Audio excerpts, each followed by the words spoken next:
আসুন নিজেদেরকে জাহান্নাম থেকে বাঁচানোর জন্য চেষ্টা করি।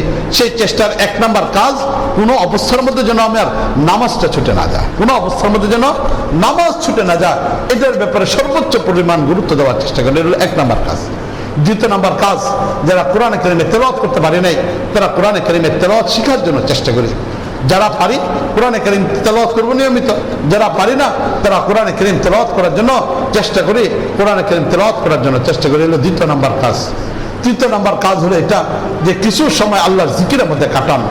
রাসূল কারীম সাল্লাল্লাহু আলাইহি হাদিসের মধ্যে বলছেন, তামুতুনা কামা তাহয়ুন ও তুহশারুনা কামা তামুতুন। তোমার জীবনটা যেমন হবে মৃত্যুটা এমন হবে, আর যেভাবে তুমি মারা যাবে কিয়ামতের ময়দানে এইভাবেই তোমাকে উঠানো হবে। এখন আমরা যদি জীবনে কালেমা পড়ি তাহলে না মৃত্যুর সময় কালেমা নিয়ে দুনিয়া থেকে যেতে পারবো।